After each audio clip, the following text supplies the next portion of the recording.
Berita aktual 3 November 2025. Perusakan villa di Sukabumi, bukan gereja, tapi retret pelajar Kristen. Terjadi perusakan terhadap sebuah villa di Kampung Tangkil, Desa Tangkil, Cidahu, Sukabumi. Puluhan warga mendatangi villa dan memaksa membubarkan kegiatan. Warga setempat mendobrak jendela, pagar, gazebo, serta simbol salib karena villa itu dipakai untuk kegiatan retret atau internal retreat pelajar Kristen. Mereka merusak pagar, kaca, kursi, motor, mobil, bahkan menurunkan serta merusak salib dan Alkitab. Aparat dan MUI Kabupaten Sukabumi menegaskan bahwa itu bukan gereja, melainkan rumah singgah atau villa yang dipakai untuk retret, bukan tempat ibadah permanen. Villa itu milik seorang ibu rumah tangga berinisial Nina, 70 tahun, yang juga warga setempat. Bangunan awalnya difungsikan sebagai peternakan, lalu menjadi tempat tinggal dan dipakai untuk retret.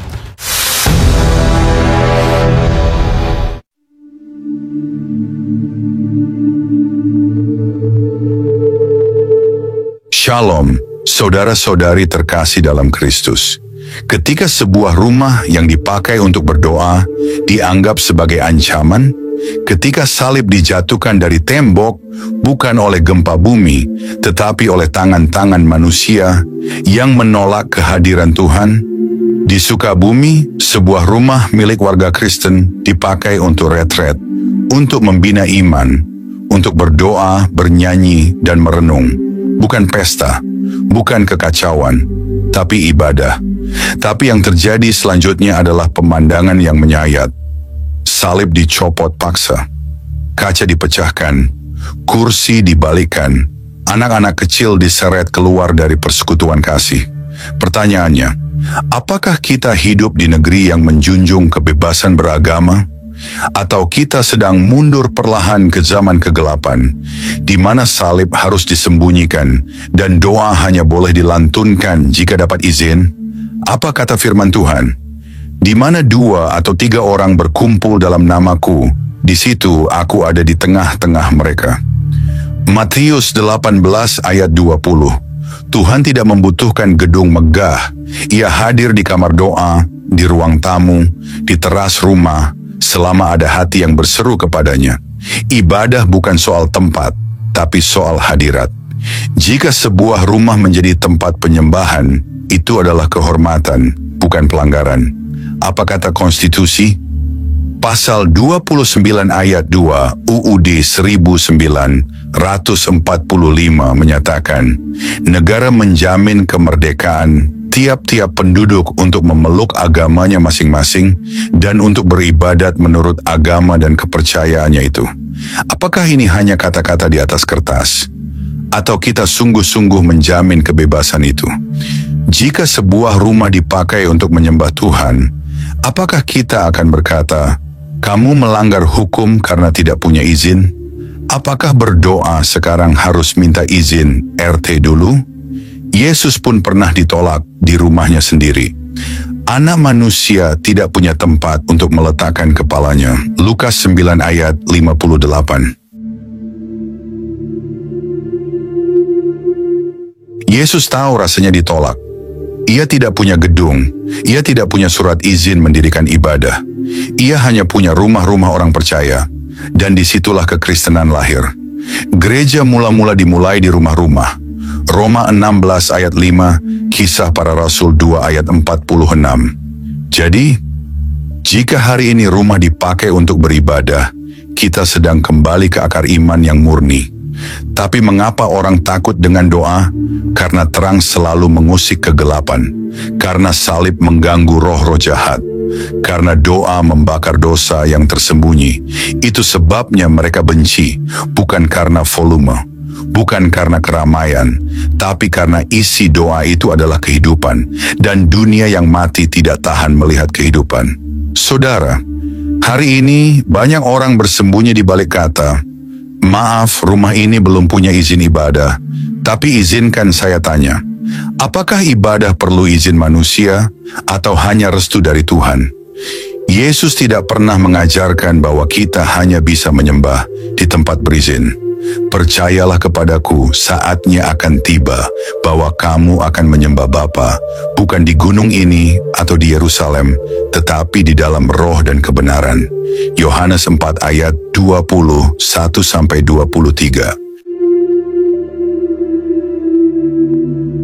Ketika salib Kristus dirobohkan, bukan oleh musuh di luar negeri, tapi oleh tetangga sendiri, oleh warga yang katanya menjunjung Pancasila, tapi hatinya dipenuhi kebencian terhadap terang. Di sebuah desa tenang, anak-anak hanya ingin menyembah Tuhan, tapi yang datang bukan malaikat, yang datang adalah amarah, yang datang adalah massa, yang datang adalah tangan-tangan yang mencabik salib dan melemparkan firman Tuhan ke tanah. Apakah ini hanya kebetulan? Atau apakah ini peringatan Tuhan bahwa kegelapan sedang merayap masuk dan bangsa ini sedang menggali kuburnya sendiri, dan kamu akan diserahkan juga kepada penganiayaan? Kamu akan dibenci oleh semua bangsa oleh karena namaku. Matius 24 ayat 9. Mereka akan menyerahkan kamu ke pengadilan, dan kamu akan dipukul, dan kamu akan dibenci semua orang oleh karena namaku. Markus 13 ayat 9 dan 13. Celakalah mereka yang menyebut yang jahat itu baik, dan yang baik itu jahat. Yesaya 5 ayat 20. Saudara, ini bukan hanya tentang Sukabumi, ini tentang tanda zaman, ini tentang penolakan terang, tentang umat Tuhan yang mulai dibungkam di tanah sendiri. Ada satu hal yang membuat iblis bergetar, bukan musik gereja, bukan bangunan megah, tapi salib. Karena salib adalah lambang kemenangan Yesus atas maut.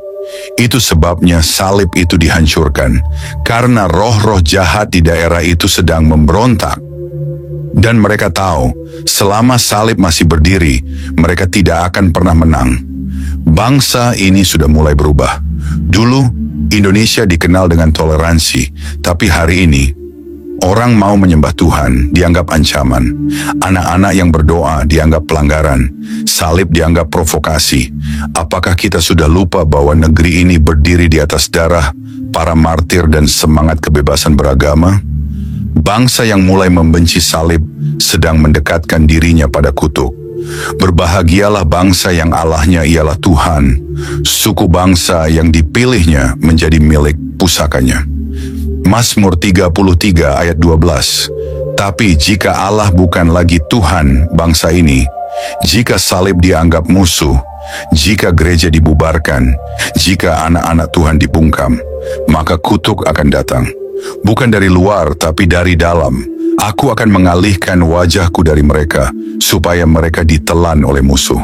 Imamat 26 ayat 17. Tuhan sedang memperingatkan bangsa ini, jika engkau merobohkan salib, engkau sedang merobohkan perlindungan ilahi atas bangsamu sendiri.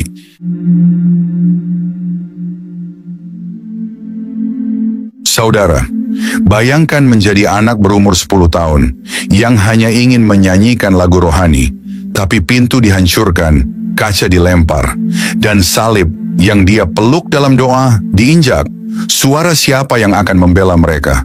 Apakah kita akan diam seperti Petrus yang menyangkal 3 kali? Atau kita akan berdiri dan berkata, "Aku tidak malu akan Injil"? Roma 1 ayat 16. Inilah pesan kepada umat Tuhan. Jangan takut menyembah Tuhan di rumahmu. Jika rumahmu menjadi mezbah, maka rumahmu menjadi benteng langit. Dan kepada mereka yang mengalami tekanan, Tuhan mencatat air matamu.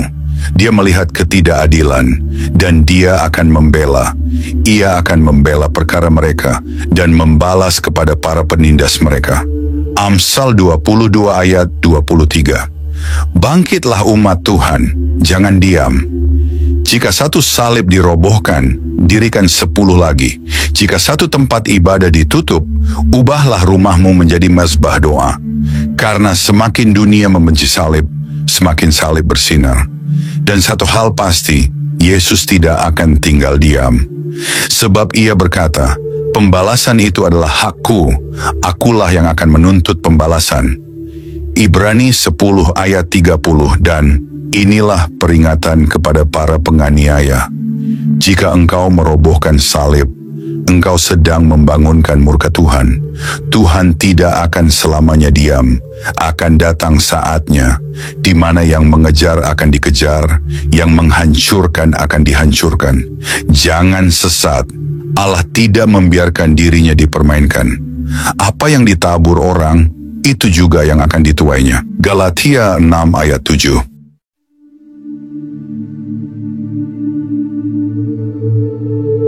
Dengarlah suara tangisan anak-anak di Sukabumi itu, menembus langit, dan Tuhan mendengarnya. Kaca yang pecah, salib yang diinjak, ibadah yang dihentikan, semuanya dicatat di surga. Tapi firman Tuhan berkata, langit dan bumi akan berlalu, tetapi firman-Ku tidak akan berlalu. Matius 24 ayat 35. Mereka boleh merobohkan salib dari kayu, tapi tidak akan pernah bisa merobohkan salib dari hati kita. Karena selama masih ada satu orang yang berseru, Yesus adalah Tuhan, maka terang itu tidak akan padam. Bangkitlah umat Tuhan, jangan takut, jangan diam, jangan kompromi. Tunjukkan bahwa salib itu bukan sekadar lambang, tapi kekuatan Allah yang menyelamatkan. Dan kepada mereka yang merobohkan salib, bersiaplah, karena salib yang kamu robohkan hari ini akan menjadi pengadilmu besok.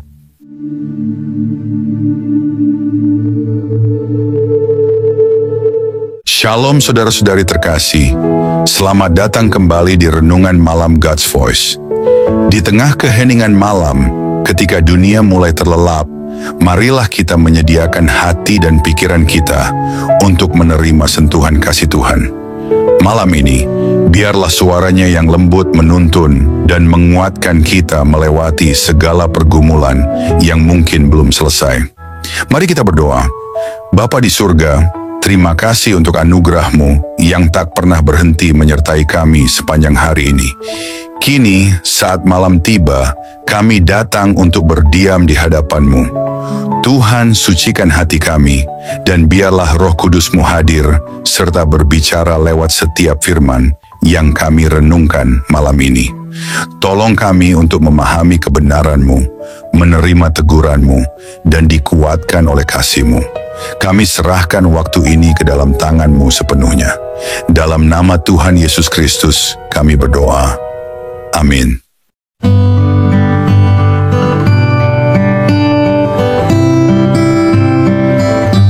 Saudara-saudari terkasih dalam Kristus, hari ini Tuhan sedang mencari rumah. Bukan rumah yang mewah, tapi rumah yang berani berkata, "Sebagaimana untuk aku dan seisi rumahku, kami akan beribadah kepada Tuhan." Yosua 24 ayat 15. Rumah-rumah yang tidak takut diancam. Rumah-rumah yang lebih peduli pada hadirat Tuhan daripada izin manusia.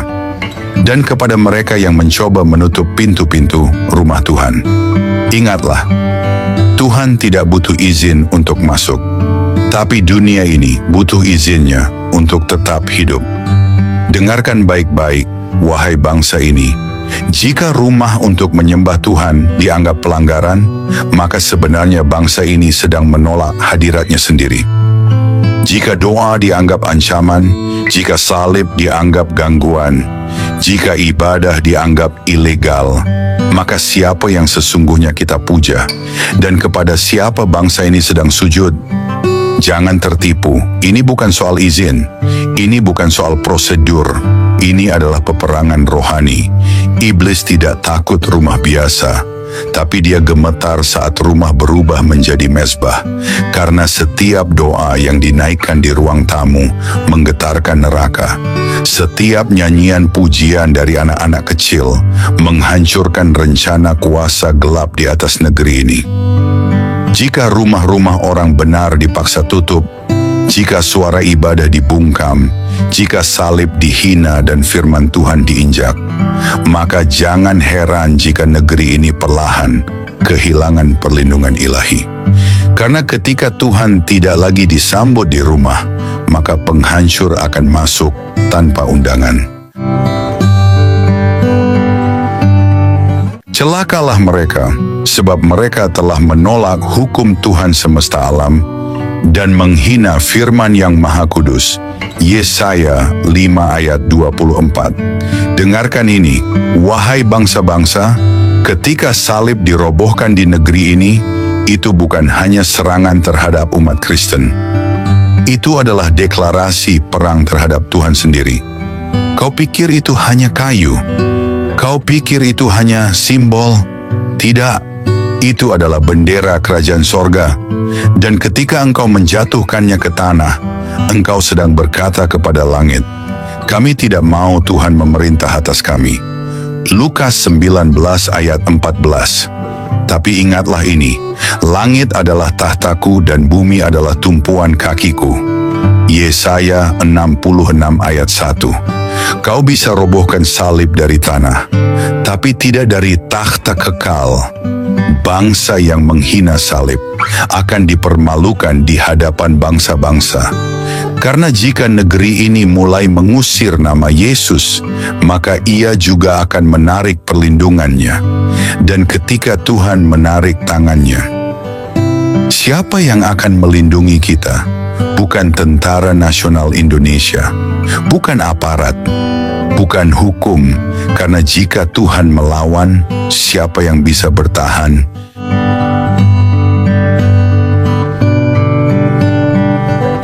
Kepada para pemimpin yang diam, apakah suara hatimu telah mati? Apakah kursi kekuasaan membuatmu tuli terhadap jeritan anak-anak Tuhan? Diamnya engkau hari ini adalah kesaksian di hadapan tahta pengadilan kekal besok. Firman Tuhan di Yeremia 23 ayat 1 dan 2. Hai para gembala bangsa, hai para pemimpin negeri, kamu telah membiarkan umatku diinjak. Jadi, ada alasan lagi, tak ada kompromi, tak ada netralitas. Di zaman ini, diam adalah bentuk pengkhianatan. Tapi dengarkan ini, Tuhan belum selesai dengan bangsa ini. Dari puing-puing kaca dan salib yang patah itu, akan bangkit generasi baru, generasi Elia, generasi Yohanes Pembaptis, generasi yang tidak takut, tidak diam, dan tidak tunduk. Generasi yang akan berkata kepada dunia, kami akan berdiri meski salib dijatuhkan, dan kepada musuh-musuh salib, berjaga-jagalah, karena yang kalian injak hari ini akan menjadi batu yang menimpa kalian esok. Matius 20, 1 ayat 44.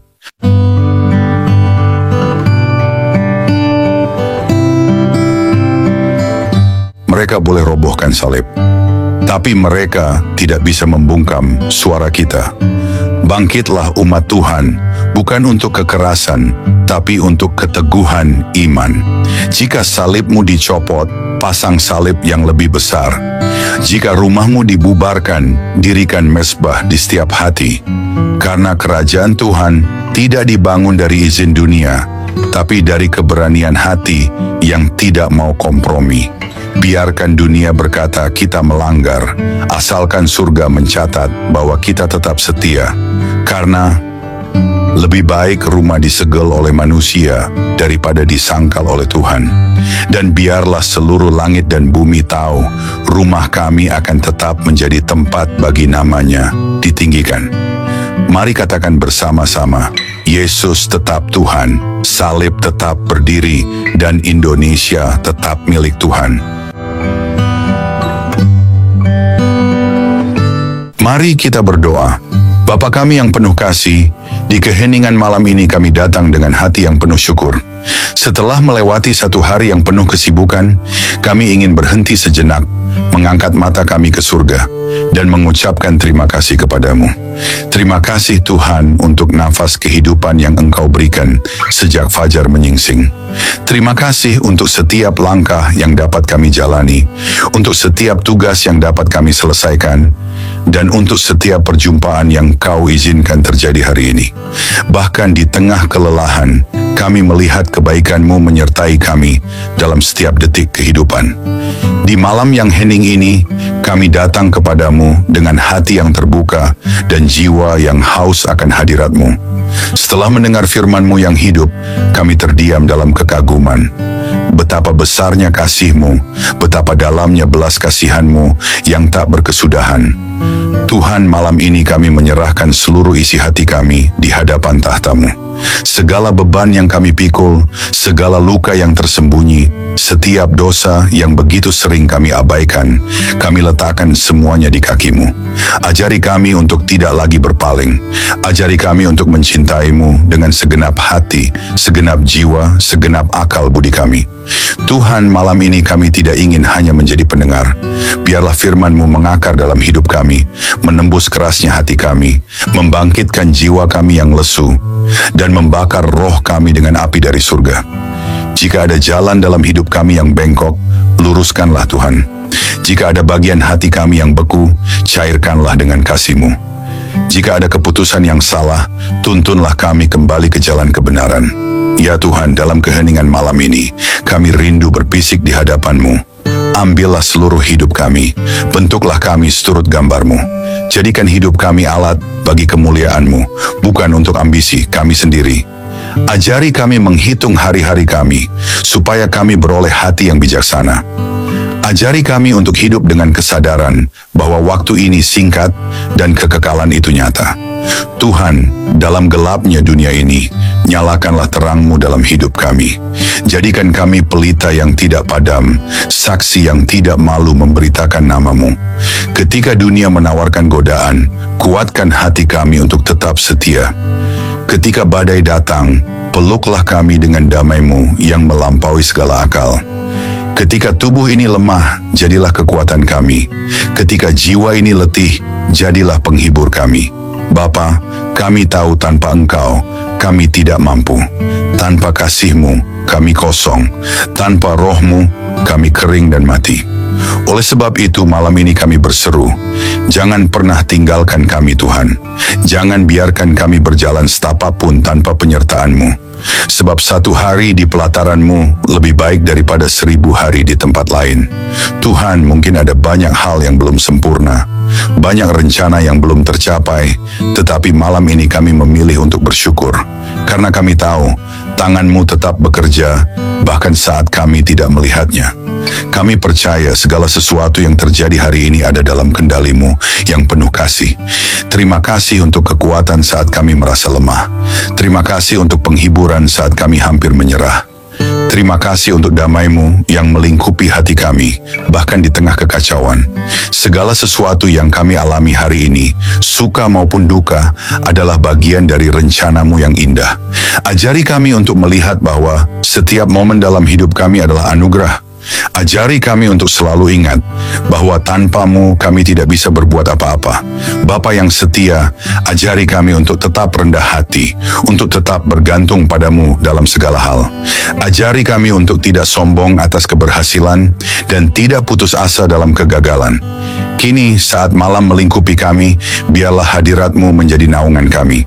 Berikanlah tidur yang penuh damai dan bangunkan kami esok hari dengan semangat baru untuk hidup hanya bagi-Mu. Hingga hari itu tiba, saat kami bertemu muka dengan-Mu dalam kemuliaan kekal, biarlah setiap hari hidup kami menjadi nyanyian pujian yang harum di hadapan tahta-Mu. Dalam nama Yesus Kristus, Tuhan dan Juru Selamat kami yang hidup, kami menutup hari ini dengan penuh syukur dan pengharapan. Amin. Saudara-saudari terkasih, sebelum kita menutup hari ini, mari kita datang dengan kerendahan hati di hadapan Tuhan. Kita mengangkat suara, mengangkat hati, dan dengan penuh iman, kita berdoa sebagaimana Tuhan Yesus sendiri mengajarkan kita. Mari kita ucapkan bersama. Doa Bapa kami. Bapa kami yang di sorga, dikuduskanlah nama-Mu, datanglah kerajaan-Mu, jadilah kehendak-Mu di bumi, seperti di sorga.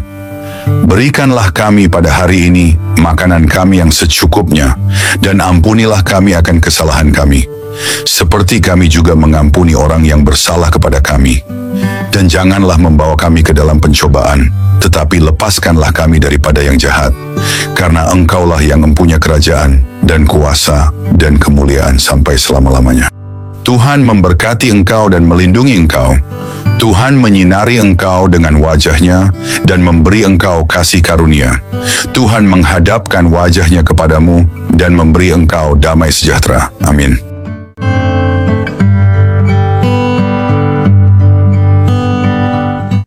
Saudara-saudari terkasih, malam ini kita telah merenungkan betapa besar kasih Tuhan yang menopang hidup kita sampai detik ini. Biarlah setiap kebenaran yang telah kita dengar tidak berhenti hanya di telinga, tetapi bertumbuh di hati, mengubah hidup kita hari demi hari, hingga kita menjadi serupa dengan Kristus, Sang Terang Dunia. Jangan biarkan malam ini berlalu begitu saja. Bangunlah komitmen baru di hadapan Tuhan, dan tetaplah haus akan firman-Nya, sebab hanya dalam Dia kita menemukan hidup yang sejati. Jangan sia-siakan firman yang telah ditaburkan. Responilah dengan segenap hidup, dengan segenap jiwa. Biarlah malam ini menjadi malam perubahan, malam perjumpaan sejati dengan Tuhan. Terima kasih sudah setia mendengarkan renungan malam ini. Jika renungan ini memberkati, jangan lupa untuk like, subscribe, dan bagikan kepada lebih banyak jiwa yang membutuhkan sentuhan kasih Tuhan. Karena melalui satu langkah kecil dari saudara, Tuhan dapat menjangkau ribuan jiwa yang haus akan keselamatan. Tuhan Yesus menyertai, memberkati, dan meneguhkan setiap langkah kita, sampai pada saat kita berjumpa muka dengannya. Mari kita bersama-sama menjadi alat untuk memperluas kerajaan-Nya di bumi. Tuhan Yesus memberkati dan selamat beristirahat di dalam damai sejahtera-Nya.